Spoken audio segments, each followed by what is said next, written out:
तहसील कार्यालय में संचालित उप कोषालय को बंद कर जिले में शिफ्ट कर दिया गया है। ऐसे में अभिभाषक और आमजन को स्टाम्प और टिकट नहीं मिल रहे हैं, जिससे उन्हें परेशानी आ रही है। इसको लेकर अभिभाषक संघ अध्यक्ष विजय वर्मा के नेतृत्व में अभिभाषक गणों द्वारा गुरुवार को एसडीएम आशुतोष गोस्वामी को मुख्यमंत्री के नाम ज्ञापन सौंपा, जिसमें बताया गया कि तहसील और कोर्ट में विभिन्न कार्यों में स्टाम्प और टिकट की जरूरत होती है। बीते 20 दिनों से उप कोषालय बंद है। कर्मचारियों से जानकारी लेने पर उप कोषालय बंद होने की बात कही जा रही है, लेकिन यह नहीं बताया जा रहा है कि आमजन और अभिभाषकों को स्टाम्प और टिकट कहां से उपलब्ध होंगे। एसबीआई बैंक में भी बिना टिकट के चालान जमा नहीं हो रहा है, तो न्यायालयीन कार्य भी प्रभावित हो रहा है। अभिभाषक संघ ने समस्या का निदान कर पुनः उप कोषालय का संचालन कराने की मांग की है। शपथ पत्र से लेकर अन्य क्षतिपूर्ति बांड, अनुबंध पत्र व विधिक दस्तावेजों को बनाने के लिए स्टाम्प और टिकट की अनुपलब्धता के कारण उहापोह की स्थिति बनी हुई है।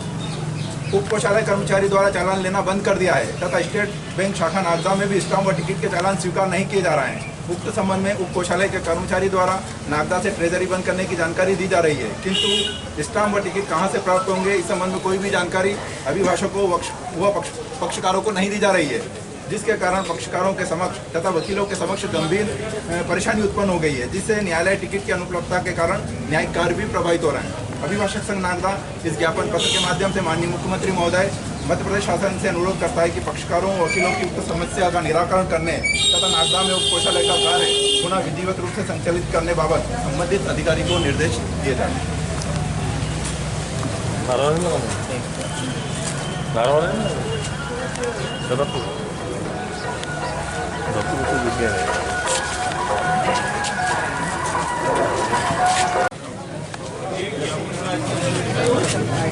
आज अभिभाषक संघ नागदा के द्वारा एसडीएम कार्यालय में आकर ज्ञापन माननीय मुख्यमंत्री जी की महोदय के नाम दिया गया है। उसमें मुख्य रूप से जो कोषालय को शासन स्तर पे बंद करने का जो फैसला लिया गया है, माननीय कलेक्टर महोदय का भी इसमें आदेश हमको लिखित में प्राप्त हुआ था, उसमें पुनर्विचार करके उसको पुनः शुरू करने का यह आग्रह इसमें किया गया है।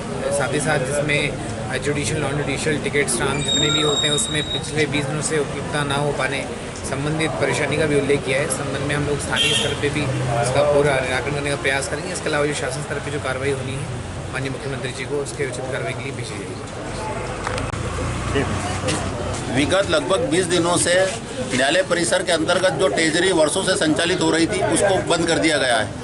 बंद होने का कारण कोई स्पष्ट नहीं है शासन के द्वारा, बस जो कह दिया गया है कि ये ट्रेजरी के अभी कार्य यहाँ संचालित नहीं हो पाएंगे, जिसके कारण इस क्षेत्र में नागदा सहित नागदा के 120 ग्रामीण क्षेत्र हैं, उसके अंतर्गत जो भी पक्षकार इस न्याय प्राप्त करने के लिए कोर्ट में आते हैं उनको जो दस्तावेज तैयार करवाने रहते हैं उसमें उनको स्टाम्प की जरूरत लगती है। यहाँ तक जो अभिभाषक न्यायालय परिसर में काम कर रहे हैं उनको अपनी नकल के लिए जो टिकट चाहिए वो भी ट्रेजरी से इशू होते हैं, वे भी प्राप्त नहीं हो पा रहे हैं। ट्रेजरी से टिकट इशू नहीं होने के कारण नकल जो चाहिए थी वो टाइम से नहीं मिल पा रही है, जिसके कारण पक्षकारों को काफ़ी गंभीर असुविधा का सामना करना पड़ रहा है, अभिभाषकों को भी परेशानी का सामना करना पड़ रहा है। इस विषय को लेकर हमने आज अनुविभागीय अधिकारी महोदय को एक ज्ञापन माननीय मुख्यमंत्री महोदय की ओर प्रेषित करने हेतु अग्रसित किया है, जिसमें हमने निवेदन किया है कि यहाँ के वकीलों की, यहाँ के पक्षकारों की समस्याओं को ध्यान रखते हुए पुनः नागदा में ट्रेजरी को वापस स्थापित की जाए और उसके कार्य संचालित किए जाए। कोई कारण बताया गया? कोई कारण स्पष्ट कोई कारण नहीं है।